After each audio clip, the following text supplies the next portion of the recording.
When I'm in that mode of like everything's manifesting, I sometimes say, be careful what you wish for. My brain is limited by what it thinks I can get or I deserve. If you had to break down the science of manifestation in the simplest terms, as a neuroscientist, what would you say that would be?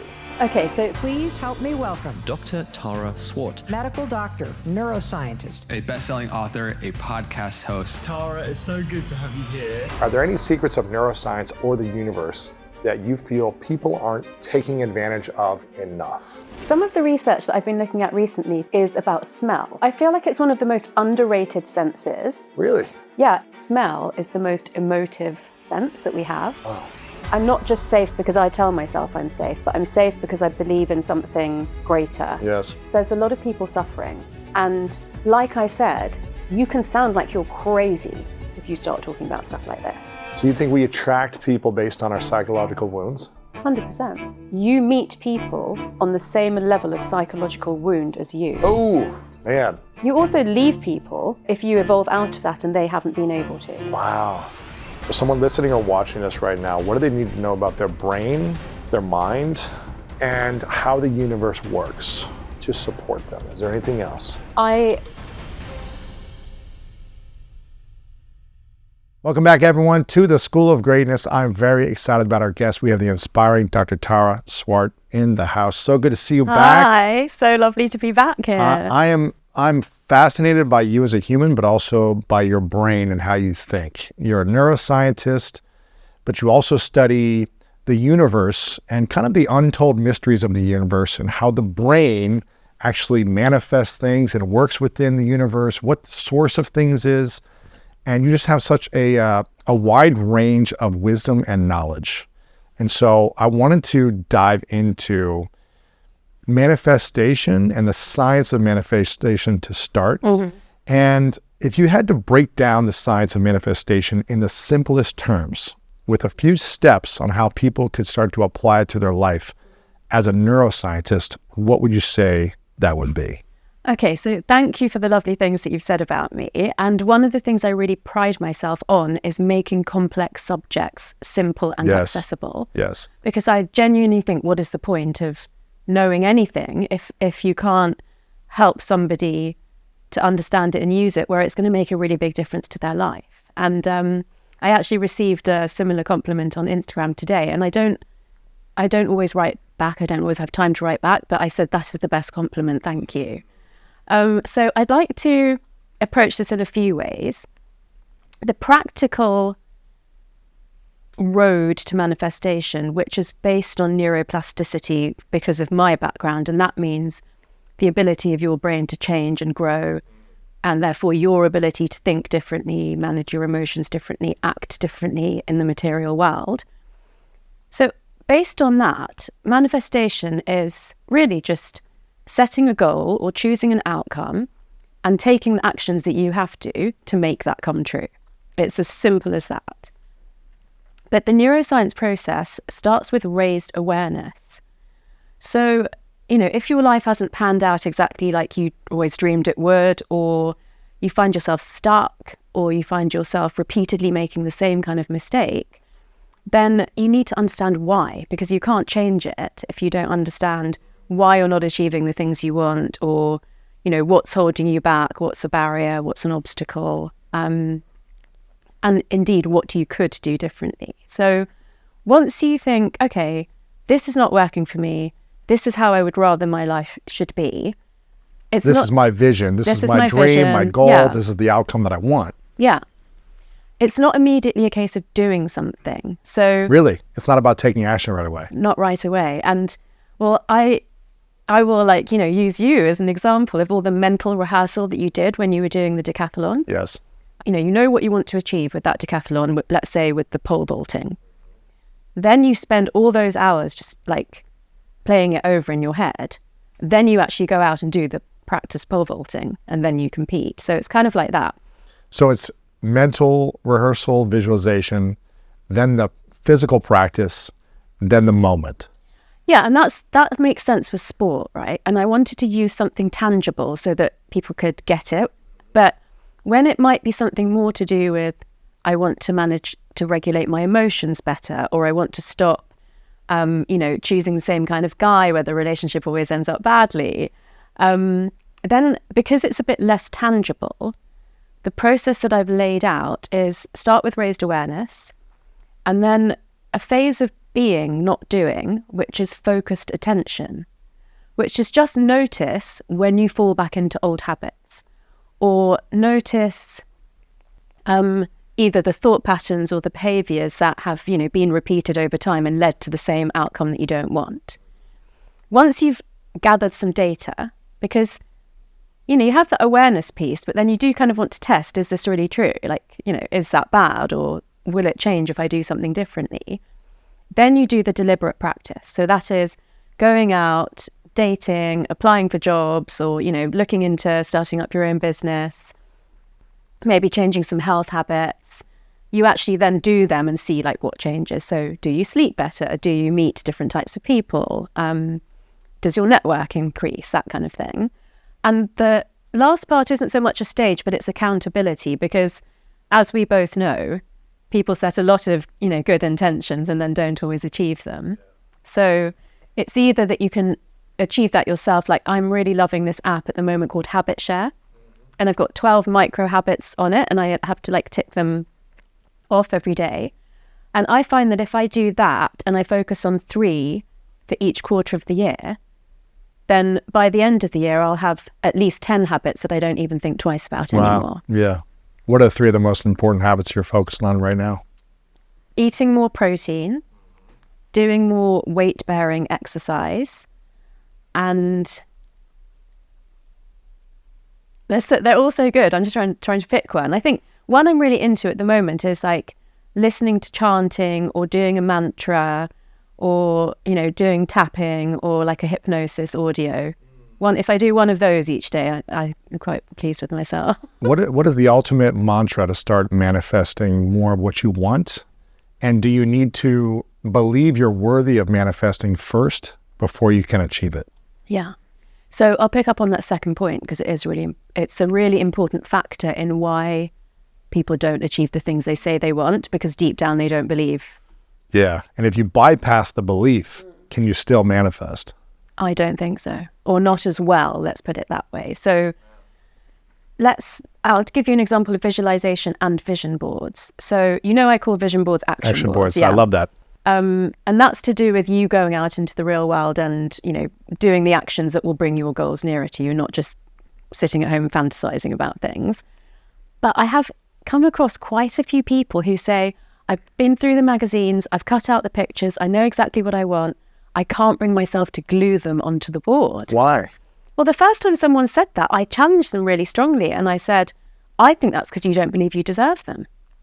So we had a whole conversation about that, and it turned out to be true.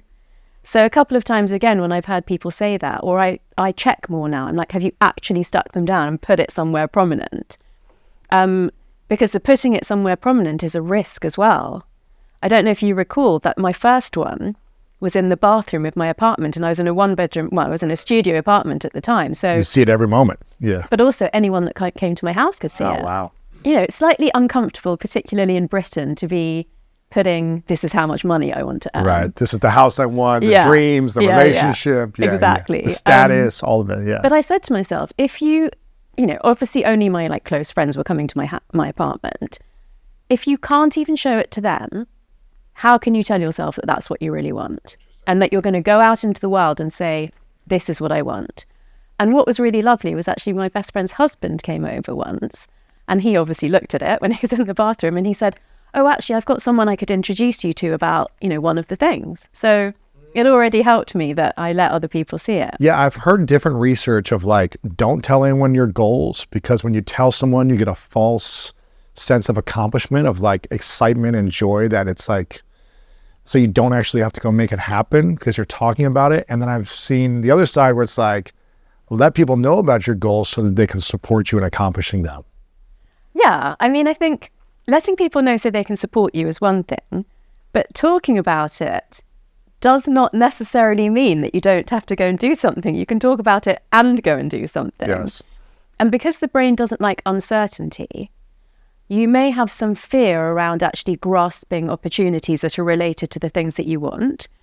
But if you've done the visualization, if you've talked about it, if you've felt in all your senses what it feels like for it to be true, and you've given gratitude for that, you have set your brain up to be in the love trust end of the emotional spectrum, with oxytocin flowing around your blood, making you much more willing to take a healthy risk, to collaborate, to think outside of the box, and reducing, because it's kind of a seesaw effect, the cortisol, the stress hormone, that will drive your amygdala and hippocampus, the emotional and memory centers of your brain. In fear or stress, what happens is that your brain will bring to the front of your mind every single time you ask that girl out and she said no.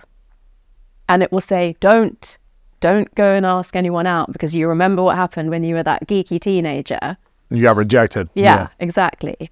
So we have to really set our brains up to override that, because that's kind of a survival safety mechanism.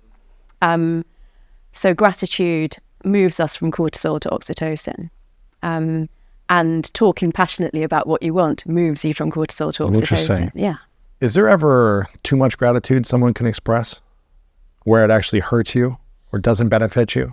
I don't think so. I mean, can you give me an example of that? I mean, I feel like it's one of those things that is just always good for you, isn't it? Well, yeah, that's why I'm asking, is because I feel like I'm incorporating gratitude throughout my entire day, from the moment I wake up to after activities, to when I see people that I'm talking to or in person. I'm expressing it, feeling it. When people say, how's your day? I say, I'm very grateful. I'm just constantly trying to focus on that emotional state, because I know the more gratitude that I focus on, the more abundance comes my way. I truly believe that gratitude is the gateway to abundance. Totally. It's the gateway to peace, to health, to freedom, emotional freedom. And it creates a lot of perspective. If I'm not grateful, it means something's lacking. It means something's off. It means something's negative. Or it's neutral, which I guess is fine too. And so it doesn't mean I should bypass spiritually when something is broken or when something is off or I'm being emotionally triggered or abused or a boundary is being crossed. You don't just say, la-di-da, everything's okay. Yeah. But it is reflecting on those painful moments and saying, oh, those were challenging and hard moments, but I'm grateful for the lessons and the wisdom now. So it's finding the meaning in the mess as well. I was going to say exactly the same thing. So I think I was going to use the term spiritual bypass as well. If something very bad or difficult is happening in this moment, if you are suffering in this moment, of course we are not expecting people to say, I'm grateful that I'm in emotional pain or loss. But it is about getting to the point where you can say, what did I learn from that? Yes. And one of the things I've started doing recently, I've had a gratitude practice for a long time, is when I've been feeling particularly low and thinking, I don't know what I can do now to deal with these emotions, I think, okay, what are 10 things I'm grateful for? And that really helps. So it doesn't have to be about the difficult situation itself. Yeah. I'm not grateful for this pain that I'm going through, but I'm grateful for my dog. I'm grateful for my parents. I'm grateful for something else in your life. I mean, to be honest, sometimes it's just I'm grateful to be alive and that I'm grateful that my health is in good shape, because that's such a, if you've got those two things, people that don't have those two things would want that so much. Would give anything for their health. Exactly. Right, yeah. I'm curious, are there any secrets, because I feel like you study the secrets of neuroscience and the secrets of the universe and spirituality. You kind of blend them all, which I think is powerful with your book, especially The Source. Are there any secrets of neuroscience or the universe that you feel people aren't taking advantage of enough that they could be? This is a very interesting question with potentially a massive, array of answers. Some of the research that I've been looking at recently through my academic position at MIT is about smell. And so I feel like it's one of the most underrated senses, but the pandemic kind of made people realize that actually when you lose it, it's noticeable. You kind of take it for granted, but then if you don't have it, it's really noticeable. And smell, or olfaction, as it's called in neuroscience, is really special because of our 5 senses, the other 4, so for example, the optic nerve, has to travel from here all the way around your skull to the occipital lobe because our visual cortexes are here. Interesting. But the olfactory bulb, which comes out to the top of our nose, the nerve only goes back about an inch to go to, it goes through this like netting area at the top of our nose called the epithelial cells or the epithelium.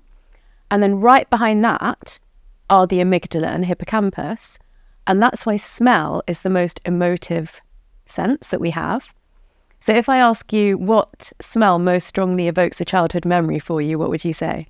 Oh, man. Let me think. I'm thinking of like hot chocolate, cookies, baking. I'm thinking of like, Christmas time, something like that. Yeah. Like pumpkin pie, something type of smell like that. Very warm, homely smells. Yeah. And did they remind you of your parents' home or your grandparents' home? Or both? My parents' home. Yeah, my parents' home.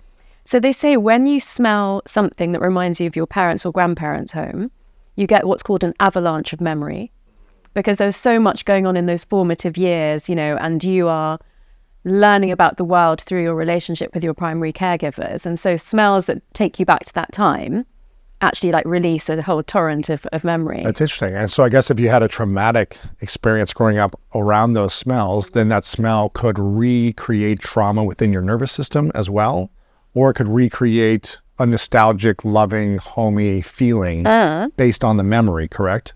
Absolutely correct. And so one of the reasons that kids who got car sick when they'd had family holidays, road trips, usually hate the smell of petrol or diesel, or what you call gasoline. Wow. So it reminds them of that sickness. Because they felt. Wow. That's fascinating. So I'm one of those. I really dislike the smell because I would get car sick and, on those little... I love a road trip, but I hate that smell. Interesting. Yeah. You got to go electric then. You got to get the electric car. Yeah, I'll have to. So what is it about smell then that we should be thinking about and how we can use it as a superpower for our life?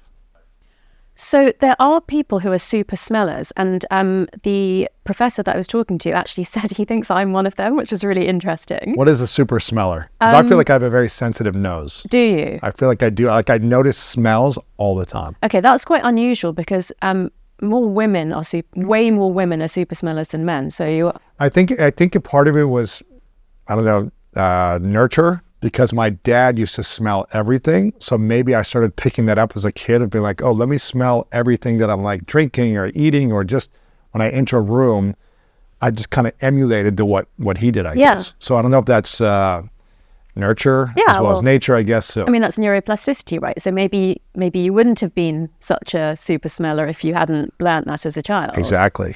So interestingly, olfactory enrichment is beneficial to your brain. And that means smelling lots of different things like you do. Really? Yeah, it helps to improve memory and cognition as we age. So it's actually implicated in dementia research now. Okay. So how does someone develop what do you call it, a super smeller or a... Yeah, they call it a super smeller, but it may not necessarily get you there. But in your house, if you have flowers or, scented candles, but obviously ones with natural waxes and essential oils rather than false perfumes. Yes. Diffusers, maybe in your bathroom you have a lot of products that smell nice as well. The more you expose yourself to different smells throughout the day, you're enriching the olfactory senses in that part of your brain, and because they're so close to your memory centers, it's actually inducing neuroplasticity in that area. Wow. And improving your memory. Now, how does smell support you or hurt you when you're trying to enter new relationships? Either romantically, career, business, friends. How is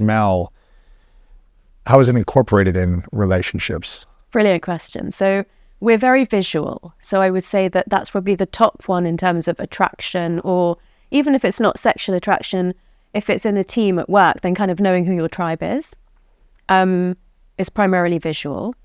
Also, secondly, I would say we're auditory. So if you like someone's voice or accent, that can have quite a strong impact on you as well. Is that why I like being around you? My friend Lily actually sent me a voice note saying, Tara, darling, I'm listening to you on a podcast and your voice is like up there with David Attenborough. It's so relaxing. So that's a huge compliment. But thank you, yes. Yeah. I'm just going to text you. Please send me a voice note today. Tell me something positive, I'll send you an affirmation every day. There we go, yeah. And I think third, we come to smell because yeah. I was just thinking about taste and touch. You're obviously not going to go there till you smelt the person, right? So think about it like this. Let's say there was, let's keep it real. Let's say there was a very famous, beautiful actress that you were super attracted to. And then, and this is not about Martha, but then you met her and she had really bad breath. Oh, interesting. That would put you off, right? Yes. Yeah. So it's more of a detractor than particularly a primary attractor. You know, you're not going to choose someone because they smell really nice if you don't like what they look like, kind of thing, probably. But if they look good, but they don't smell pleasing to your nose, then it's going to push you away from them. Possibly, and there's a scientific explanation for that, which is called the major histocompatibility complex. And that is actually the imprint of our immune system. And non-consciously, we can smell that in a potential partner. So if someone has a bad smell, or if they have a smell of anxiety, stress, and overwhelm, do we attract that if we're also overwhelmed, stressed, and anxious? Or do we repel that and want someone else who has a smell of peace and a healthy immune system? Well, I just want to be really I want to stay I love this analogy, but in terms of the science, we're not necessarily smelling those words that you've used. Sure. With the stress thing, I think we talked about this last time, that cortisol is contagious. So you would be impacted by the cortisol having a physiological impact on your stress levels. From someone else. Yeah. So you can smell the stress on someone. No, I want to separate those things. Okay. So the stress hormone leaks out around us and it affects each other's blood levels of the stress hormone. Wow. I wouldn't say that, we can't say scientifically at the moment that you're actually smelling that, but it's having an impact on your blood levels. The smell thing is more to do with the immune system. And so what's super interesting is that we're more likely to be attracted to people who have a very different immune system pattern to us because of the benefit on potential children of having a much broader immune system. Also, the people that you live with, you actually start to give each other immune cells. So usually it goes from the person with the healthiest microbiome to downwards, basically. And that's because you are either sleeping next to them in bed, you're sharing the same crockery and cutlery, you're sharing the same bathroom, you're kissing, you're having sex. So there's a lot of exchange of, bodily fluids. Yes. And in that is gut, the gut the bacteria as well. Uh-huh. Wow. So are we more attracted to people with different immune systems then? Yeah. Through our sense of smell? Is that what it is? Like if they have a diverse immune system from us, we will find that more attractive. Mm-hmm. Really? Mm. That's interesting. So how do we know if someone has a diverse immune system outside of smell, if we don't have that ability to smell? Well, it's not conscious. So you're not saying I can smell that you've got a different immune system. You're just loving the smell of this person. Interesting. Right? Is that pheromones or what is that? Is that Yeah, I guess. Is that hormones? Pheromones, hormones, everything that's, leaking out of the sweat. That's interesting. Yeah. And I sweat a lot, so I'm glad Martha likes me. Yeah. Hopefully it smells good. As long as it smells good to her. Yeah, it's all matters, right? Yeah, exactly. What else should we know about smell in relationships? Is there anything else we should know about this? In relationships, I wouldn't say that there's that much more, but just bringing it back around to this super smeller thing. Do you know about medical detection dogs that can detect cancer? I've heard this. Yeah. So the research that I'm, very interested in, that's the reason I was having this discussion with this guy, is that he's actually made a simulated nose that can detect cancer to the same level as dogs. Yeah. Wow. It's amazing. That's fascinating. I know. And also in nursing homes, where they have cats and dogs, just to give people company and comfort, they go and sit outside the doors of people that are about to die in the next few days. Because when we're dying, our organs start to die off in a certain order. And that lysis of cells, cell death, otherwise known as apoptosis or lysis, they can smell that, because obviously they're down on the ground. They've got a lot more smell receptors than us, because in the animal kingdom, they're not finding their partner attractive because of visuals. They're doing it more on smell. Interesting. Yeah. Wow.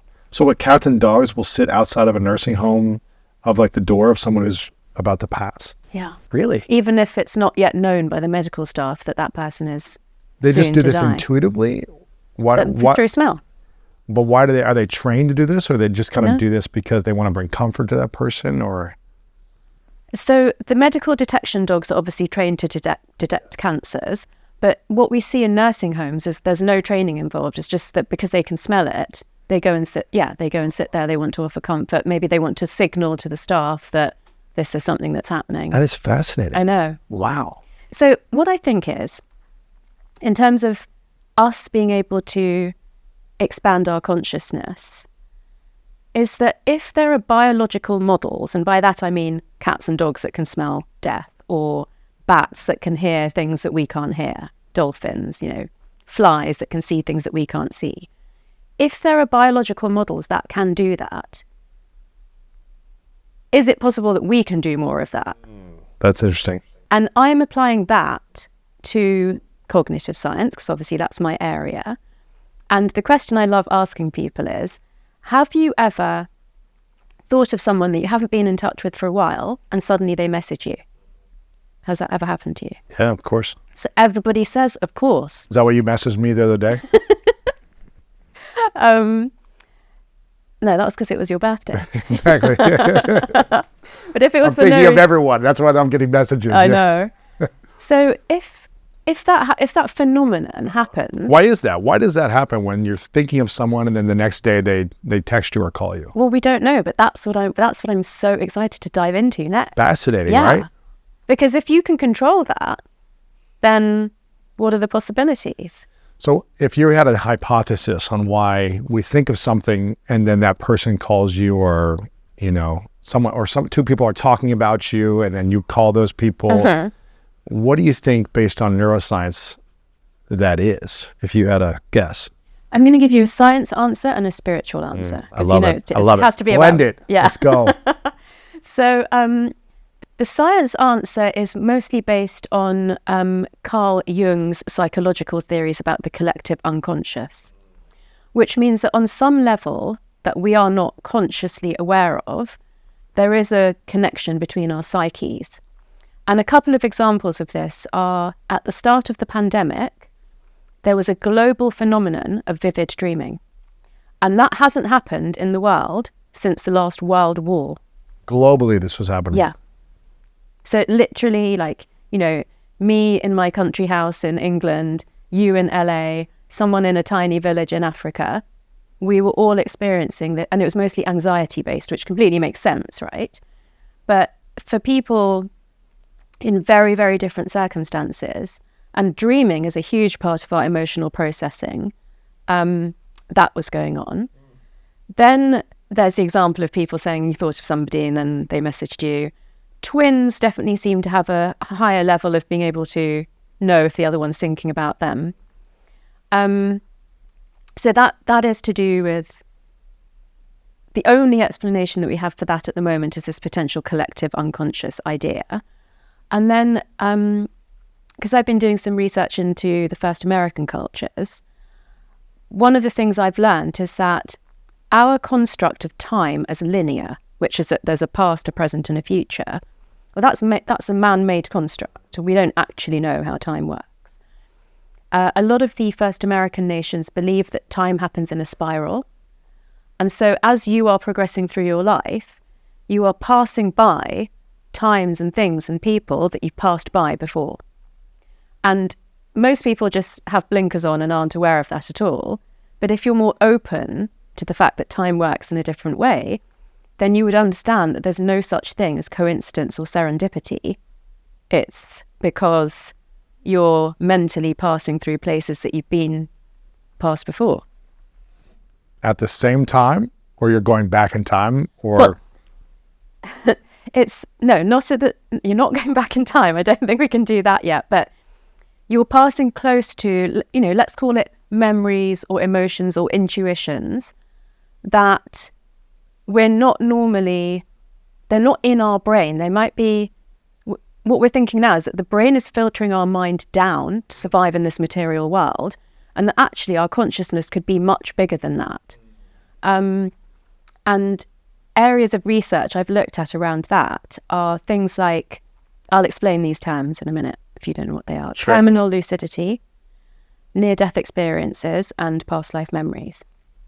So terminal lucidity is when someone who's got dementia or they've had a stroke or a brain injury suddenly becomes completely lucid. So they go from not recognizing their own children, not even knowing that they have children anymore, to suddenly saying, Lewis, son, come here. I want to say something to you that's really important to me. And usually they die within 1 to 24 hours of that happening. It's like when they come back to like who they were or where they are now, it's like quickly the end is coming soon. The end is coming. But why is that? We don't know why, but so basically there's this amazing doctor called Dr. Alexander Bathiani, who's this is his life's work. He's head of the Viktor Frankl Institute, and from that, lineage of Austrian psychologists that are kind of super famous. And so he's documented many cases of this. That means that a brain that if you scanned it would show a lot of damage can fully retain its consciousness. But we can't control that yet, but we can see that it can happen, right? People who report near-death experiences, and this includes some high-profile doctors and scientists now, basically say that, and this is proven through, they were in cardiac arrest for a certain amount of time. They flatlined, their EEG also flatlined, for longer than you would think anyone could survive without oxygen, come back and they're alive again. And they have, a lot of stuff happens around that in terms of like spiritual awakening and like how you view life and death. But the main point is your brain became completely inactive and starved of oxygen for a length of time that we don't believe is possible to recover from. 5, 10, 20 minutes. And then you did. Yeah. Fully back to full consciousness. So we can't all have a near-death experience, right? Yeah. But in Tibetan Buddhism, they do dark retreats to stimulate a near-death experience. In the really ancient cultures like the Greeks and Egyptians, they used to bury people for days. But these people became the mystics and the seers of those communities. So just the fact that I'm so excited about this, is, that we've got brain scanning technology now. We've got really sophisticated technology. We know we're remembering some of these things that we knew a long time ago. The thought of putting those two things together and, especially with AI rising right next to us like it is, I just feel it's got so much potential for humanity. How many dimensions is our mind capable of being in? So I was just at this conference, which is a super spiritual one, a little bit even on the edge for me. Fringe, yeah. Yeah. And so there was a speaker talking about going from 3 dimensions to 5 dimensions. And because we're in 3D right now. Yeah. But the goal to manifest would be to get into 5D. Yeah. More frequently, isn't that correct? Yeah. And when I really sort of tried to pin her down on how do you actually do this, it comes down to... And what is the difference between 3D and 5D as a neuroscientist? I have to say I'm not an expert on this, but it's obviously opening up the dimensions of your mind and your consciousness to one of the things that she mentions, and I'm not saying that there's science to this right now, but I think it's very interesting, is opening up channels of communication to the angelic realms. So interesting. Actually, I didn't really give you the context for this, which is that since the pandemic, people have lost loved ones to actual death. A lot of relationships broke down, and I'm talking marriages, friendships, working relationships, and a lot of, mental health problems are massively on the rise, and that involves this loss of sense of self, this loss of purpose. I don't know who I am anymore. I can't trust my gut anymore. And so I'm trying to find the answers to help people who've been through that. And if you take grief as an example, if you think that somebody in your family or a very close friend died and you're never going to see them again and you're never going to hear from them again, and you have to carry on in this life, that must be so painful. And I don't know how people can ever necessarily get over that. If you believe that our consciousness doesn't disappear with physical death, and that if we learn how to expand our minds to access different planes, that potentially you could remain connected and bonded in some kind of way to a person that you loved very much in this life, wouldn't you want that? Mm-hmm. So how do we start to train our brain to unlock new dimensions outside of this three-dimensional world? I am going to take it back to this raised awareness that we talked about, because I guess you'd have to be open to thinking that it's possible. Yeah. So if you're closed-minded to it, then you're not going to be able to create that. No. And you'll just think that it's going to be a waste of your time because it's not going to work. Yes.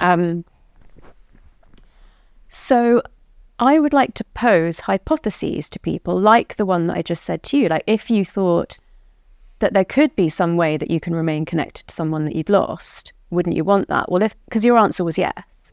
And your answer wasn't, well, of course I would, but it's not possible. You know, like there's going to be all sorts of answers that people would give.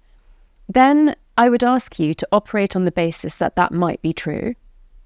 And so that could look like different things for different people. That could be have a conversation with that person in your head or have a conversation with that person out loud.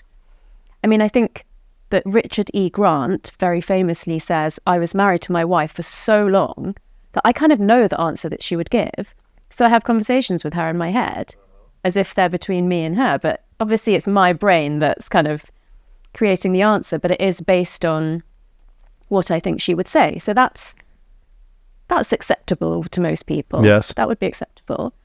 You could take it further, and people often report that they experience, words or thoughts in their head that they don't believe are theirs. However, you're now veering into how I would diagnose someone with schizophrenia. Right, I'm hearing voices. Yeah. And thought insertion is also a diagnostic symptom of schizophrenia. Thought insertion. Yeah, so there are thoughts in my head that aren't my own. Interesting. Yeah. Are all of our thoughts our own thoughts? Well, I just think this is becoming questionable. I can't give you the definitive answer to that, but And where do our thoughts come from? Exactly. I mean, that's called the hard problem of neuroscience, because there isn't a full understanding of whether our thoughts only arise from neurons and chemicals, or whether we're a higher, being than that, and we have the ability to feel these emotions and have thoughts, and then the neurochemical response is a consequence of that. Something that people have been arguing about literally forever. So, without all the answers, I would just ask people to explore. Mm-hmm. Another thing that you can do that is just like a very joyous one is, so I've got this hashtag that I often use called I Find Hearts. And I literally see hearts everywhere. Everywhere. And it's just, it's just so sweet, and people love it, and they send me their pictures of the same. So up until recently, that's always been random. Like I'll be walking and then I'll see like a defect in the pavement, but it's heart-shaped kind of thing. But one thing that I've started experimenting with is asking for specific signs that are really unusual things that you wouldn't expect to see in certain places, and then just seeing what happens and writing it into my journal. Like almost asking for a sign to confirm something, or to say, show me something unusual, or show me this if I should take this direction, or what do you mean? Yeah, so I wouldn't say show me something unusual. I would specify what it is. Show me a pink elephant. Yes. In the middle of the night, or whatever. Maybe not that specific. Okay, maybe just show a me pink a pink elephant. elephant. That's too unique. Yeah. Show me a pink elephant if I'm supposed to take this action. Yeah, that kind of thing. Okay. And you could easily say that really it's just your intuition, and we understand how intuition works now. But you could also extrapolate it to being about something else, and that's kind of where I want to push our thinking. What is what does neuroscience tell us about signs, signals, and synchronicities? Are they, something we should be paying attention to based on neuroscience and brain chemistry, or is it more spiritual woo-woo? Well, neuroscience doesn't tell us anything about that, or much, let's say, about that at the moment. But that's why I'm probably going to write another book, which I said I would never do. But I'm just so fascinated by this. So when I get back to London, I'm going to start like properly doing the research on this. So far, it's been kind of something I'm interested in. And I have to say, I wasn't sure if my book publisher would be okay with it. And about these things, signs, signals, synchronicities? Yeah. Well, that's fascinating. I love that stuff. And I think that it coming from a neuroscientist is a new angle. It's not that there aren't books out there on this kind of thing. But I really want to open up that conversation as well, because there's a lot of people suffering. And like I said, you can sound like you're crazy if you start talking about stuff like this. So I want to open up the conversation, being open, but trying to keep it as rigorous as possible to give people permission to come forward and share these stories, because I think that's only going to be good for everyone. Wow. That's cool. So when someone sees the signs, signals, and synchronicities happening in their life, what do you think that's telling them? That they're on the right path, that they should be paying attention more, that they should be trusting their intuition more when they're seeing these three things? So I feel like what it says, and somebody said this to me actually the last time I was in LA, but it had to land really emotionally for me to believe it, and that's what I want for everyone, is it tells you that you are being guided, and it tells you that you're safe and protected. All right. And one of the things I picked up from you a couple of years ago was that you said, sometimes, if I'm feeling like in an emotional crisis, I just say to myself, I'm safe, I'm safe, I'm safe. And I can't tell you how many times I've used that in the last 2 years. Wow, that's beautiful. But that's kind of like self-soothing the inner child, right? Yes. With this kind of interest and more esoteric things that I've had, like since I met you that time, I'd like to think that I'm not just safe because I tell myself I'm safe, but I'm safe because I believe in something greater. Yes. And I'm tapping into it and I'm allowing it to make me feel safe.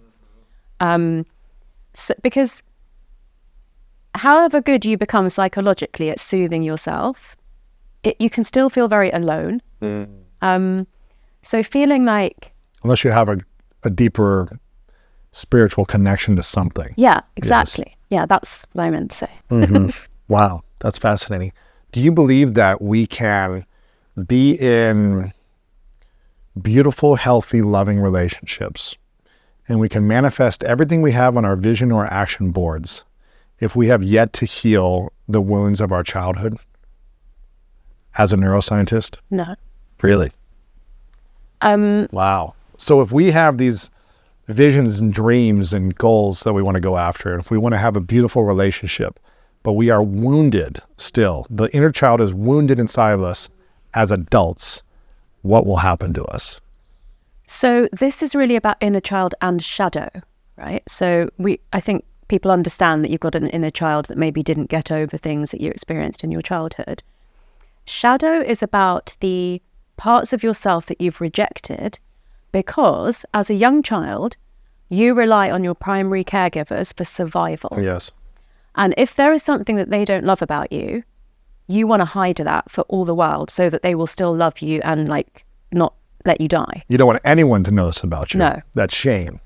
So you hide it away in childhood and often find yourself in adulthood no longer even aware of what those things are because you've rejected them so deeply. Wow. Yeah. But that's driving a lot of your unconscious behavior. Right. So if you put together the inner child and the shadow, then what happens is you meet people on the same level of psychological wound as you. Oh, man. You also leave people where if you evolve out of that and they haven't been able to. Wow. Which I think goes back to one of the pieces of content I heard you talk about, which is like the sense of smell connecting to someone's stress levels or anxiety levels. Like you'll kind of attract a similar nervous system, or I guess a certain similar, like, I don't know, stress level. Yeah, Is that right? it's not the nervous it's system. not smell. It's sensing, not through Sensing. smell, the level of the stress hormone. Yeah, Interesting. but that's short term, right? But the inner child and shadow stuff is longer term. Gosh, that's fascinating. Yeah, So you think we attract people based on our psychological wounds? 100%. Wow. And as we start to heal and grow, if the other person's not healing and growing, we kind of pull away. Mm-hmm. Wow. That's interesting. Oh, I can see the cogs moving in I your just brain. think it's fascinating. Yeah. Speaking, I guess, about relationships and men and women, with all of your expertise on the brain, is the process of manifesting love and falling in love different from men versus women? I think if it's love you're really looking for, then it's not different. But Not lust. yeah, so the issue is what you're actually looking for. So you think men and women manifest love the same way, similar ways? Yeah, I think if you want that sense of partnership and friendship and intimacy, and you want to be loyal and you want it to be for the long term, then it doesn't matter what gender you are. Mm-hmm. But if the disconnect is often, and this is a bit of a stereotype, but usually it's more that women want a loving, stable relationship, and men perhaps don't want that as much. Want sex or whatever, yeah. Or just don't want it right now, but Uh-huh. go through periods where that's what they want and go through periods where that's not what they want, which I guess could be true of any gender as well. But overall, more likely women will want to be in a monogamous relationship. And Why is that, based on kind of the brain science? so it comes from evolution. So when we lived in the cave, women did need men to protect them from predators and to hunt for food. So I women guess especially if they're pregnant too and they weren't able to go out and hunt or gather or whatever it might be. They generally didn't hunt as much, so they gathered more. But then it's hard to get protein from what you gather rather than what you hunt. So for survival, and they use the fat and the skins and everything. So it wasn't just food; it was shelter and Yes. fire and all of that kind of stuff. So although we don't necessarily need a man for those physical things now, it's a very strong survival wiring in the brain. And so what we have, in the cave, we lived nomadically. So often the men would go and hunt and be away for a very long time. Or if they went far enough and they found a cave of the same tribe, they would just stay there and not go back. Why risk your life to travel back for 6 weeks? Right. But over time, a lot of societies in the modern world have asked people to live in unit families. And so we have seen men's brains be rewired. Really? Yeah. So relatively recently, like maybe in the last 10 years, research has showed that when you become a dad for the first time, oxytocin rewires your brain so that you're more into bonding and less into the testosterone competitive stuff. Because if you think about it, lions and tigers, they'll eat their own children. You have to tame that in some ways, right? Yeah. But how do you tame it, but also harness it in other ways? You know what I mean? It's like a dance of having drive and testosterone. Yeah. Like I never want to lose that Yeah, I drive, know. right? I get this question all the time. But I also want to be like a great loving parent and partner and all these things. Yeah. And not let testosterone drive me in doing damaging things. Yeah. So Well, so from about the age of 35, your testosterone will have started dropping significantly already. not mine. Let's go. One's testosterone tends to drop from that age. So when you do become a dad, It drops after you become a dad. for the first time, oxytocin goes up, testosterone drops. You become much more about like cuddling and bonding and wanting to stay in the home and look after the Interesting. mum and the baby. Less about like lifting and like hunting, right? Yeah. Interesting. If you keep lifting, then you would actually like keep your Keep it up. testosterone levels higher. Also, if the baby sleeps in the same room as you, then your testosterone levels drop even more. Come on. So you might want to move out for 3 months to a different bedroom. Yeah. I've already told her I'm getting my sleep, the first few months. So your testosterone drops. If you sleep in the same room as the baby. Why is that? because the oxytocin's becoming like, you know, higher and higher because you've got this cute little warm thing that smells so nice and is so like vulnerable and dependent on you, and it's like in the room with you the whole 8 hours, you know, of just oxytocin boost. But are women attracted to men with less testosterone? They are when they're not fertile, but they are not when they are at peak fertility. Really? So mid-cycle, when you're ovulating, you're going to want a bad boy, and the rest of the time you're going to want a nice man that will stay at home and help you look after the baby. So if you're not a bad boy when you're at peak fertility as a woman, is that going to hurt the relationship if you don't give women what they want? Hang on, say that again. So if a man is not a bad boy, boy, yeah. when a woman is at peak fertility, and the man just wants to cuddle and chill and not be driven by testosterone and give the woman that testosterone feel, will that ultimately hurt the relationship long term if the woman doesn't get what she wants sexually? I mean, I think if she's chosen him by then. So this is more about when you're like in the choosing phase. Once you've settled down with someone, then you have like a logical conversation about, are we trying for a baby or not, right? But logic and emotion are two different things. No, I mean, in relationships, you know, you might logically say, okay, I'm safe, but emotionally you want something else. This is a reason that people cheat. Right, because they're not getting what they want sexually. Yeah. And so it's like, how do you suppress the thing you want sexually to be like, oh, but he's such a good guy, or he's this, but if he's not giving me what I want, then I'm going to go find it from this other younger testosterone-driven man, right? You're getting really jealous here. I'm not getting jealous. this fantasy younger high testosterone man. Well, I'm just thinking, is this what women deal with? I know. Is this what women deal with? Yeah, to some extent, you know, more consciously or less consciously, depending on the woman. Yeah. It's interesting, right? So let me kind of explain the physiology behind it from the research that we know the best, which is in prairie voles. So there are 2 types of voles in America. Marsh or mountain voles. Voles? What's a vole? Vole, it's a little rat-like creature. Prairie dogs? No. Not prairie It's dogs. a vole. It's more like a mouse or a rat. Okay, cool. Yeah. The ones that live in the marsh or the mountain, they have plenty of food and plenty of shelter, and they're super promiscuous. The ones that moved to the prairie, where there's like scarce food and shelter, they snuggle in and settle down and become monogamous for life. The same rat, the same mouse, but just living in different areas. Yeah. Come on. So wait, you're telling me rats are monogamous? these voles are monogamous. The voles are monogamous. If they live in the prairie. If they live in the prairie, but not if they live in the marsh. But if they have all the food in abundance, they're just... And lots of female voles that they can go and visit. They're just little polyamorous voles. Yeah, huh? because they know that if they get one vole pregnant and she's left on her own to look after her young, they're going to survive because they're well sheltered. There's plenty of food for her to nip out and bring it back to the babies.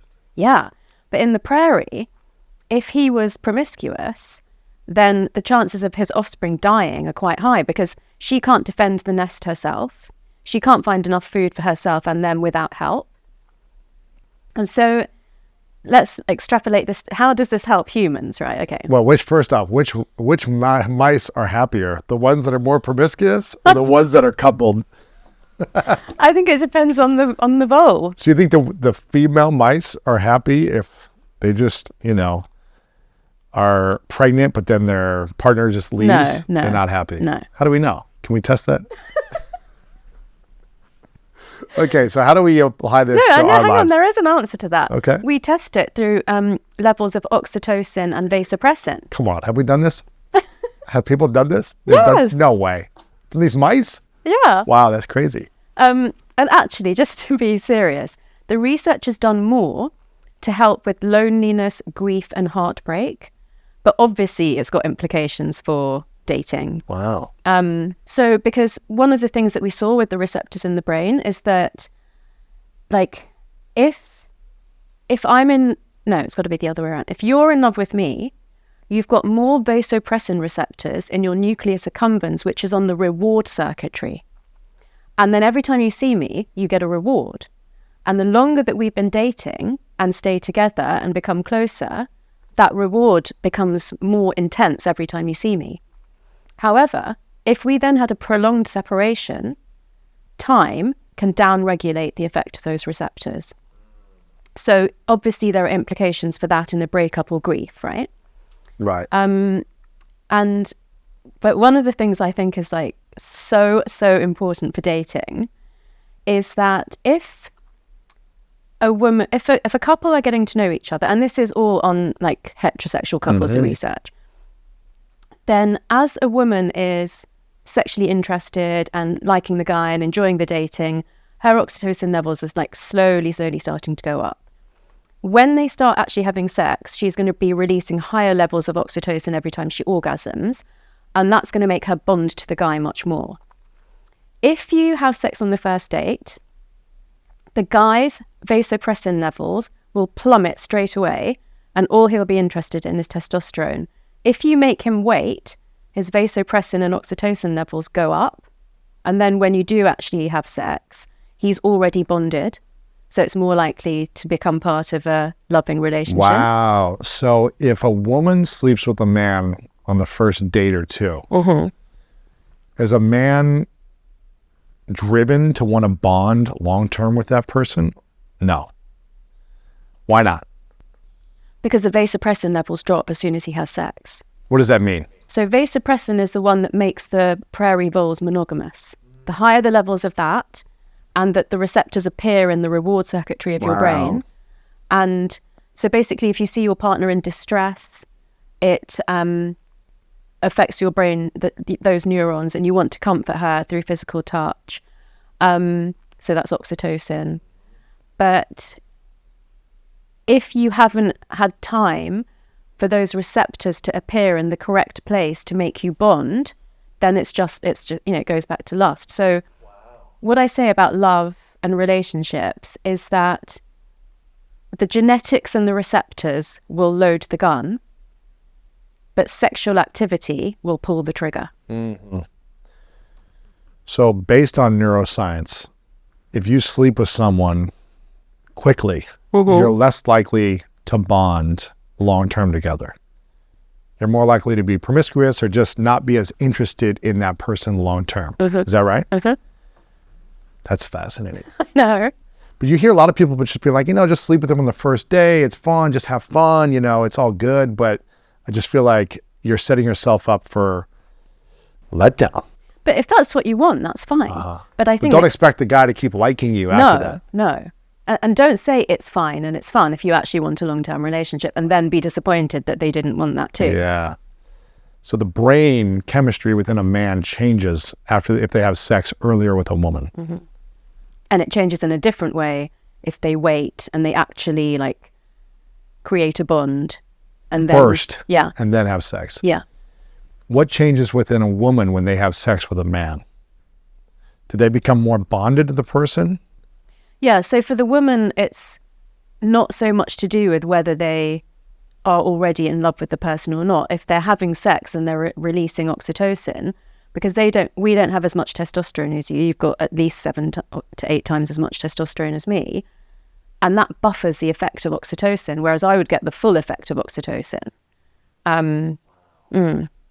That's fascinating. So a woman, when they have sex with a man, they're bonding quicker. Yeah. But when a man has sex with a woman, he's not necessarily bonding right away. He has to have more time connecting with her until he bonds. Yeah. That is interesting. And then then the oxytocin isn't as buffered by the testosterone. So when you've got the vasopressin and the oxytocin high, then the testosterone has less negating effect on it. This is fascinating. Okay. What else about neuroscience and relationships should we address, since we're on this topic, that you think is really interesting? So I think, the whole like visual and smell thing at the start is quite interesting. And then the receptors and hormones to do with bonding and sex is really interesting. I would say that because we live so much longer now, we're using these cave analogies, but to be honest, in cave times, you and I would both be dead. Die at 30, yeah.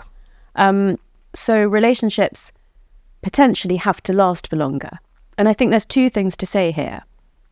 One is that you can use neuroplasticity to keep growing and changing in a way that keeps a relationship fresh.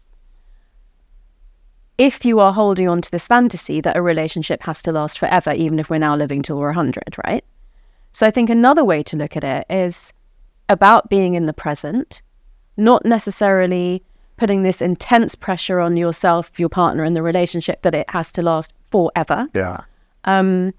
Understanding that even if a relationship breaks down, and that's obviously difficult to handle at the time, that there are potential possibilities for something that's more right for you at a different age than maybe a choice you made in your 20s. So, you know, you don't have to be a neuroscientist to say those two things. It's kind of like just using your brain to understand that there's a certain amount of time. There are, you know, benefits to being in long-lasting relationships, but there are possible alternatives Absolutely. as well. Yeah, that's interesting. I want to go back to what we were talking about a little bit before in terms of 3D, 5D, brain states. I guess my question is, what is the, you know, we're in the three-dimensional world right now, 3D. But from my understanding, 5D allows us to manifest faster. It's like kind of skipping time. It's not saying you have to push things forward in the physical material world. You're jumping time in a sense. I don't know if that makes sense. And when we use our brain to think about something, we're sending a signal into space, into time, space, our environment, consciousness. We're putting a signal out into the world. And maybe sometimes when we think about someone, we're sending that signal to the other person, right? Potentially. And if we send a signal out consistently, we're signaling to the world. And if we fill our hearts with love and gratitude and harmony and peace in a beautiful state, a flourishing state of abundance, we're signaling something out and we're drawing it back in through the heart. Is that a bunch of baloney, or is that something that you can back by science to support our energy, our thoughts, our way of being, and connect it to the actions we take on a daily basis? That's a really beautiful way that you've put it, and a great question as well. And so I just want to start that story with a few things like, if you think about what you and I watched as sci-fi when we were kids, so much of that is true now. It's happening. Yeah. And things that we used to think about the brain, like one way that we used to treat mental illnesses was by doing a frontal lobotomy or cutting the corpus callosum that, you know, like bridges the left and right hemispheres. And we thought we were doing a good thing. I have actually given patients electroconvulsive therapy in my career, so not that long ago. And not because I wanted to, but I had a patient that came to me and said, you know, I've got a long history of depression. And when it gets to the point that I don't want to eat and drink, the only thing that helps me quick enough that I don't have to suffer for weeks is ECT. And I said, are you sure you don't want to try? You know, there are some modern antidepressants now that, you know, have an effect in a couple of weeks. And she was like, no, I'm not eating, I'm not drinking, I'm totally depressed, I just want ECT. So I was like, okay. But we don't generally do that so much anymore. So our understanding of psychiatry, psychology, and then with the advent of brain scanning, how healthy brains function, has come a long way. Even at this conference at the weekend, all the speakers were amazing, but a few of them mentioned right brain, left brain. And I said, I'm sorry, but I've got to stand up here and say we really can't talk about the brain like that anymore. It's so much more complex and sophisticated with these amazing networks and subsystems, and it's just doing a big disservice to the brain to talk about. It's all connecting. Yeah. So in that sense, the research that most backs up what you're speaking to is, we can't prove all of that yet, but how we're getting there is through two main ways. One is looking at what happens in the brain with psychedelics and how they can induce neuroplasticity. So I keep my eye on the research at Johns Hopkins because it's like, to me, the best lab that's looking into that stuff. And so there are really great benefits from 1 or 2 doses spaced 1 to 6 months apart of certain psychedelics in mental illnesses like depression and schizophrenia, potentially in grief as well. But what's really interesting to me is that everything that you see that a psychedelic can achieve relatively quickly, you can achieve yourself by sleeping right, eating right, breathing right, and meditating. Let's go. I'm so happy you're saying this because, you know, I have a lot of friends that swear by psychedelics. They say like, oh, this changed my life and it's opened me up and it's allowed me to see things differently. But I've been to many meditation intensive retreats that I feel like I'm seeing visions and I'm seeing like geometric shapes and pulsating and, you know, all these different things that we are creating ourselves within ourselves. You know, it's the chemicals, the pharmacy that we have in our brain and body that can manifest and create these things are so powerful that I think if trained continually, it's hard work, but if trained properly and continually with the right teaching, can have just as powerful effects, if not more powerful, healing benefits than an outside pharmacy. That's just my belief. I may be wrong, but it sounds like from your research that's true. I'm so glad you said that, because I know it's particularly popular in LA as well. You know. Oh yeah, everyone's talking about microdosing and I know ayahuasca and everything. And my concern is that and they're swearing by it. It's helping them, you know, immensely. And I'm like, cool, if it's helping you, cool. But can you try other things too that aren't changing your brain chemistry from the outside in, but rather from the inside out? I think there's a couple of other things around that. One is that if it's not at, you know, in a hospital or a lab under like proper supervision with qualified people, then how do you know how pure the source of whatever you're taking is? You know, in the 60s, there were so many bad like LSD trips that happened to people. So what happens if something goes wrong and there's no one trained there that can help you? Neuroplasticity, as I remember we discussed before, is not always good. It can be bad. You know, you obsess over a breakup. You're just wiring into your brain. You stay in it for years, this grief. And so can these psychedelics do that as well. They can keep you trapped in a depressive state. They can even they can make things more negative, because how do you know where that mushroom or whatever it is that you're taking is going to induce neuroplasticity in your brain? How are you directing that if you've got no experience of that? You know, so that is a bit of a concern. When they did the ayahuasca research at Johns Hopkins, they used the pure ayahuasca. When you do it in ceremony, it's mixed with something that makes you purge. Makes you throw up and feel sick. And have diarrhea potentially as well. Yeah. So the purging... I don't want that. I know. I know. Who wants to go through that? It completely puts me off.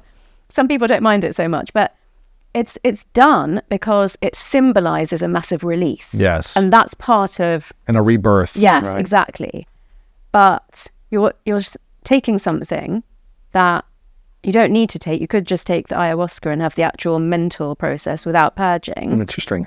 So, yeah, I mean, I'd volunteer for Johns Hopkins, but not for the ceremony. So what do you think is the best way to rewire our subconscious mind to benefit us to feel healthier, happier, and whole as human beings versus taking drugs or some type of psychedelics? So I wanted to put that together with the research on both the Buddhist monks and the US Marines that, that Amishi Jha did, the mindfulness based. Amishi, she's great. Yeah. Training with. So all of that research shows the impact of different types of meditation on the brain. And however, so before we get to the meditation even, this temple needs to be in the best, it needs to be clean, it needs to be polished. And so that means that you're sleeping sufficiently, you're eating a really good nutrient-dense diet with the good fats and enough protein, fiber, everything, all of that. The dark-skinned foods, that I think I've mentioned before. That you are not sedentary. Not necessarily that you do lots of high-intensity exercise, but that you move, you breathe, you breathe deeply. That you're well hydrated. Then we come on to the meditation part, and meditation is, I remember even the first time I spoke about it at a bank thinking, am I going to get away with this?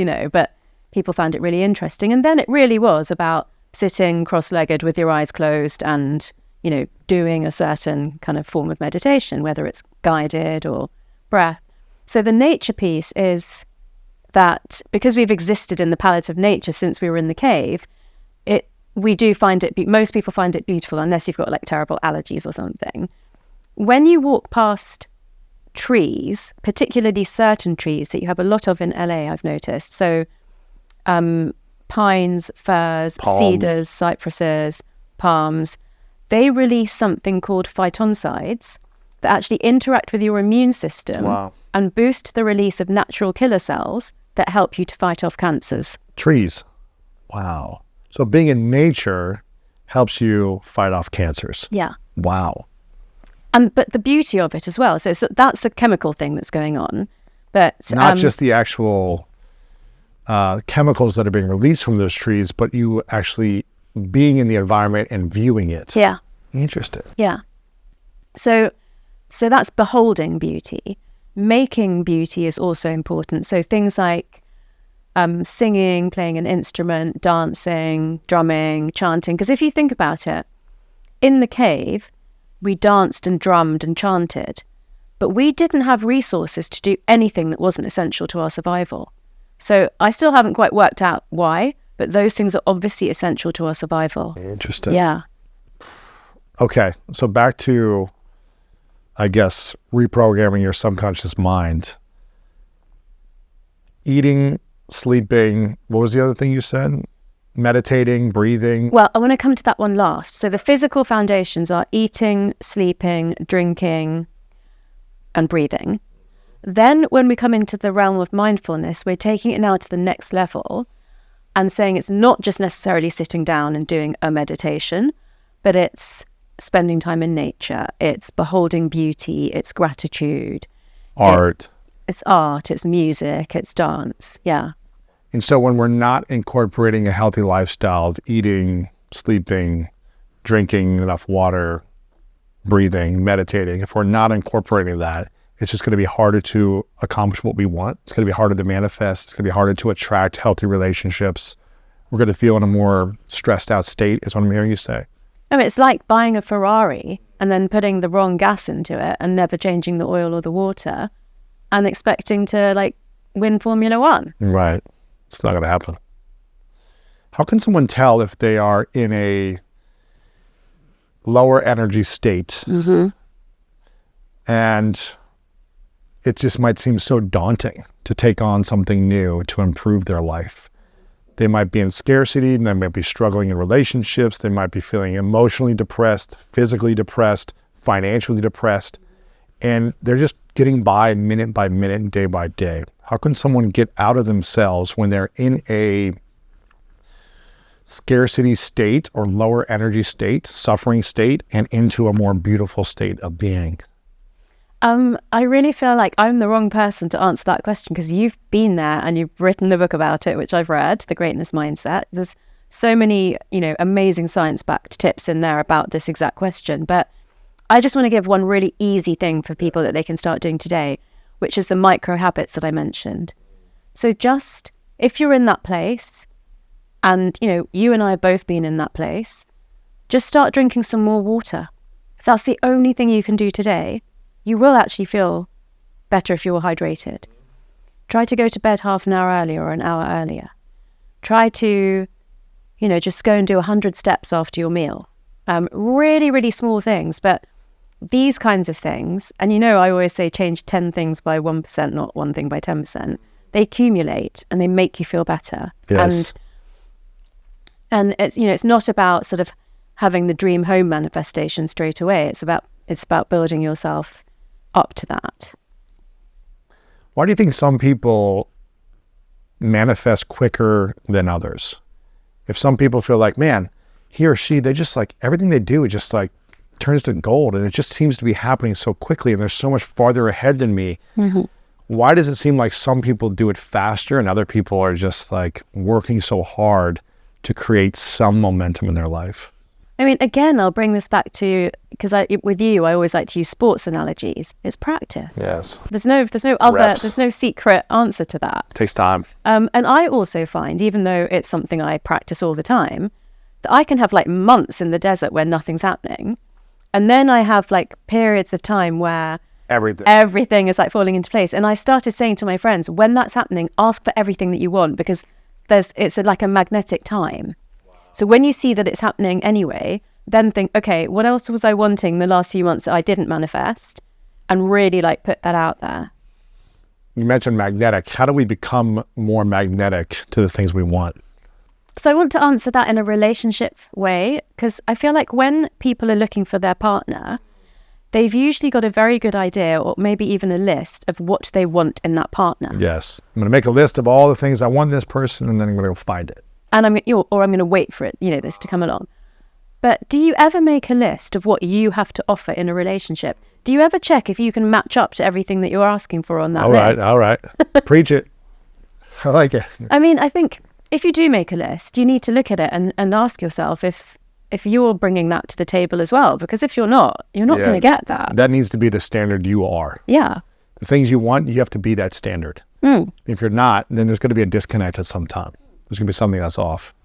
That's good. Or you're just going to get continually disappointed, because if this super kind, generous, person that always has your back finds that you don't always have their back, why are they going to go out with you? Exactly. They're not. Yeah. What do you feel like has been the most magnetic time in your life, where everything was just, you were a vortex of possibilities and opportunities, just people coming to you, everything was saying yes, opportunities were flooding in your way? When has been that time? I mean, I would say that I've had several experiences of that, but, they're not lasting all year. But because I do a vision board, an action board every year, I've got, several times when it's felt like a lot of those things came true. And then equally, probably more times, but where it doesn't feel like any of that's happening. Really? Yeah. When you create an action board or a vision board every year, how much of it usually comes true that year or some year down the line? Yeah. Is it 20%? Is it 50%? 80%? Oh, because I'm very realistic and specific, I would say that 80% will come true within the year. Wow. And some things might have to leap over into the next year. Wow. And, I'm just going to be really honest with you, because you're my friend, that some of those things just have never come true. Right. And maybe they weren't meant for you. Yeah, that's how I've had to So 80% of the things you put down on the vision board yearly, on average, come true within that year. Yeah. Wow. Do you put a specific date No. next to the thing that you want by? No, but I know I'm doing it for that year, and I know that some of them are quick wins that I can do a lot to push forward, and that some of them are bigger things that I'm going to have to wait a bit for the magic of the universe. Interesting. And I also leave quite a lot of space, because what I've begun to realize is, when I'm in that mode of everything's manifesting, I sometimes say, be careful what you wish for. So what I also learned was that my brain is limited by what it thinks I can get or I deserve. And so I do want to be open to the fact that something could come up that I haven't thought of yet. And for that reason, I leave space. On your vision board. So you have an empty white space that's just Well, I'll just have things, they're not crammed together. Oh, so it's there's not space all between full. them. No. Interesting. I'm going to have to come to your bathroom and check out your vision board one day. See what it looks like. So how many things do you put on there? Is it 20 things, or is it more 5 or 6 kind of big things? You mentioned kind of smaller wins. That really changes from year to year. So I have had one year, I only had one image on my vision board. What was that? It was a beautiful horse kicking up water. And it was the year that I was incorporating my business. So it was all about stability and loyalty and trust and a team, but then also causing a bit of disruption in the industry. Ooh, I like that. All right. So wasn't it actually a bunch of people in an office space of this is the team, how it's going to look and feel? It was more of a emotional image. Mine are very metaphorical. So actually, if you did come to my bathroom and look at my vision board, you probably wouldn't know what everything meant, but I know. Oh, interesting. Yeah. So it's not okay, I want the dream home, I'm going to put up an image of a home, but it might be something else that feels like home. So with that one, I did have. You did have the home. I had an interior. So I had like a bathroom with, particular bath and candles and rugs and kind of, I don't know if you call them poofs, this little Moroccan leather. Like a chair or something, or what's It's like a little low stool thing. Okay. So that it was a vibe, which was kind of like it's like a mood board. bit of a hippie vibe. Yeah. So that represented home 1 year. I did have, when I wanted outside space, I had a particular picture of sort of, the house was in the distance, but the picture was more of the garden. What was the most incredible thing that you manifested that wasn't on your vision board? Oh, that wasn't on it? That was empty space. That ended up coming into your life that you didn't even dream of, but you're like, wow, this is even bigger than what I could have imagined. I'm not making this up, but being on your podcast and then being on Stephen's podcast were things I never thought were going to happen to me. Wow. I wouldn't have put them on because I wouldn't have thought that could come true. Really? Yeah. Well, if you think, we were first in contact in 2019 when my book came out, and you did want me to come on the podcast, but then the pandemic happened, so I couldn't. So it happened like much later, and then like my career had changed quite a lot by then, and it had a very big impact on me and my platform and my work. So, but I hadn't, before the book came out, said I want to go on School of Greatness, because I just thought I would do a few small podcasts in London and, You go along with your day. Yeah. Interesting. What is saying yes to something that you didn't even think was possible do for you? You can reference the School of Greatness or something else, but just like, what is saying yes to something that you didn't even think about putting on your vision board?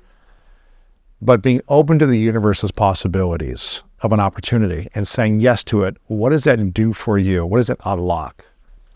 So I think it comes back to the reason why I started leaving space on my board, because it made me realize I can, things can happen to me that are better than what I thought could happen. So it unlocks your sense of self-worth, your self-esteem, your self-confidence, and makes you think, okay, well, and it's very practical, because obviously now I can say I've been on this podcast twice. So if I approach like another really big podcast, it's easier to get on with stuff. Yeah, exactly. Of course, yeah. Yeah. What about the negative side of vision boards? Mm-hmm. What if someone puts something so big on there that just seems like so unrealistic that this will never happen? And they put it on there, yes, I want this thing, I want this money or this relationship or this opportunity, but they don't believe they're worthy or deserving of it. So they say they want it, but really they don't believe they're worthy of it. Does that have a negative effect, or does it draw them closer to the worthiness of having the actual thing? I've got an example of this that I'll share with you first, and then maybe we can decide together if it's like the answer to that question, which is that I was on an Instagram live with my friend who's very successful in the fashion industry and who's very humble. And she said at one stage when her career was really, getting traction, that it was her dream to have a house in the Hamptons. Now, you can imagine the comments that then started coming up. Well, I'd like a house in the Hamptons. Right. Yeah. But she was working incredibly hard in an industry that was lucrative enough that was realistic for her. It's a possibility. And I've been to that house. And when I walked into the house, I thought, I know what it took you to get this, and that this was a dream that you worked so hard for. It's not overnight. No. So I think that kind of thing really for people will just lead to disappointment. If I would say you should start with, I'd like to own my own home. It may just be an apartment. It may not be, Beverly Hills mansion, but sort of take it step by step. I mean, if I think back to the amount of money that I put on my first vision board when I had just stopped being a doctor and started up, my coaching practice, it was realistic. And so when it then became true, I could increase it over time. But if I'd put $1 million on it then, I would have failed. Right. Yeah. For some reason, I think you're going to get along very well with Martha. And you got to go on her show sometime. She's got one of the biggest shows I'd love that. In Latin America, but she does English as well. Okay. But she would talk everything about the spirit realm and near-death experiences. And wow. that's her. all night she's reading books and watching YouTube videos about near-death experiences and what happens to the brain and things like that. Has So she she would watched- love to dive in with you on this. I was actually very impressed that you knew as much as you did. I mean, wasn't well, sure. when you're sleeping next to someone who's watching these all day All the long, day, it's yeah. like, okay, I've Yeah, got, yeah. you know, I'm able to like listen a little bit, and be like, okay, I don't know about this, but I'll But take you're it aware in. of it. Yeah, I'm open to it. I mean, I'm super grateful to you, and therefore through her that you wanted to have this conversation with me. Yeah, of course. Yeah. She would love to have you on, I think, if she knew this about you. So I'm going to connect you guys later. Thanks. But, Has she watched Surviving Death on Netflix? she must have. She watches must all have. these YouTube channels on this stuff, but she's reading all the books. Yeah, she's like deep in this work. I'm going to start a course. And when she's I- almost like medium-esque. She's connecting with, I would love to speak You with know, her. yeah, Yeah, so- it sounds like she could maybe really help me to understand that better, because I'm just on that journey. But I'm going to start this sacred geometry course, so Come maybe on. I could discuss that with her. come on. That's cool. Yeah. When are you starting that?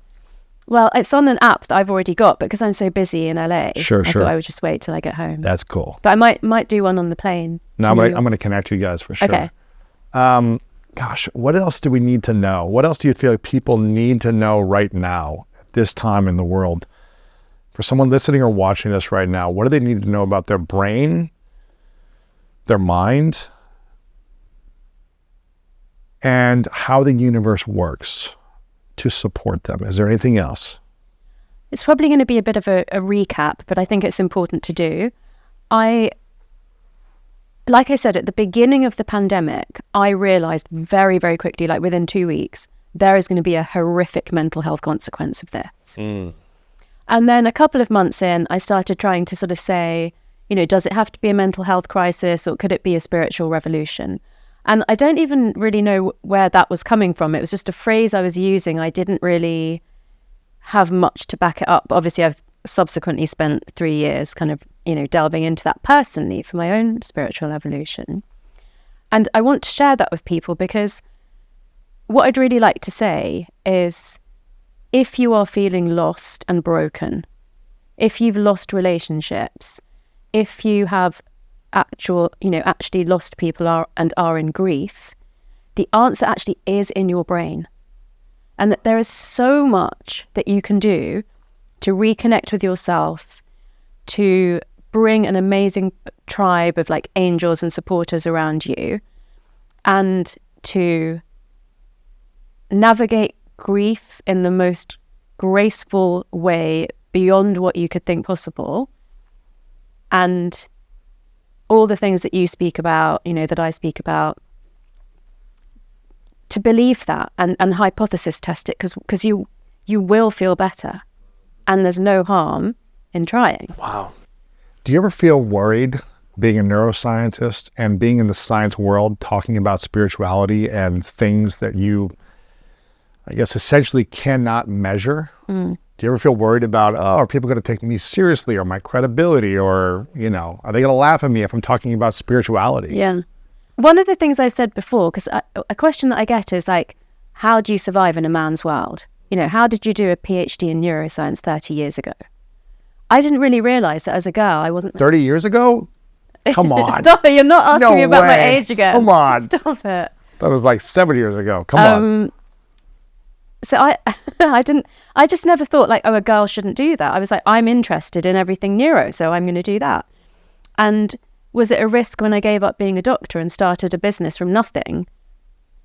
I guess so, but the bigger risk for me would have been staying stuck in something, that wasn't stimulating me and, intellectually, and wasn't going to open up a whole new world for me. And some people made comments when I wrote The Source about, do you think, are you worried about how this is going to affect your career? I'm just such a no regrets person. And like now more than ever, I am now talking about things that are properly woo-woo. The Source I could back up. And I genuinely believe it's going to help people, and I'm going to find something. And I feel very guided, and I'm like living in trust at the moment. Wow. That's beautiful. I want people to get your book. It's called The Source. And it's really about the secrets of the universe and the science of the brain, which I think is just such a powerful thing. And I think a confusing thing. The brain, the mind, the universe, spirituality, I think it's confusing for a lot of people to understand. But you bring modern science, ancient wisdom together in simple terms for us to understand. So I want to acknowledge you, Tara, for your consistency and listening to the call within you. Yeah. It's what I'm hearing you say. It's like you were called to leave, modern medicine, I guess, and tap into these new approaches. You've been called to put your voice out there, called to write a book, called to keep tapping into, sacred geometry and all these geometry and all these different things. So I want to acknowledge you, Tara, for your listening to the call, no matter what people think or say. And I don't think people are criticizing you, but that might be a fear or concern that you might have. So I acknowledge you, and I want people to get the source. I want them to follow you on Instagram and social media, Dr. Tara Swart, anywhere on social media. You've got a lot of things that you're working on, so they can follow you there and stay in touch with you there. I want people, if they're watching or listening, to leave a comment of their biggest takeaway, but also on YouTube, leave a comment, but also leave a comment on your Instagram to see what resonated the most with them, what spoke to them the most, what they want to hear more about from you. So make sure to do that on our YouTube and on Tara's Instagram as well. Is there anything else we can do to be of service to you today? Oh, Lewis, you're such a kind person. You've done so much for me already. So no, but I think I am going to need a lot of help with anecdotes for this research that I'm doing. So yeah, that would be the best thing. You've got so many followers. If people have stories to share of experiences like that, I would love to hear them. Oh, okay. Where should they message you or stay in touch with you? DM, send you a DM or email or I think your website? DM is probably the best. Okay. I'm most active on Instagram. Okay, cool. Yeah. So they should DM you stories about or anecdotes or about put comments under my posts as well. Okay, cool. Awesome. Yeah. I think I asked you this last time, so I'm going to ask you this about the 3 truths, because you're in a different energetic state this time than you were then. So I'm curious to see what your 3 truths are now. But I asked you this last time. If it was your last day many years away and you got to create anything you wanted to create, but for whatever reason on this last day, you have to take all of your content with you. So no one has access to this conversation or your books or anything you ever create. Mm-hmm. But you get to leave behind 3 lessons to the world from all the things you learned, whether it be from science or just personal experiences. Mm-hmm. What would be those lessons or 3 truths for you? So I actually, as well as doing vision boards, I choose 1 to 4 words each year that are words that are going to guide me for that year. So I think I might as well share those with you, because they'll be the most authentic.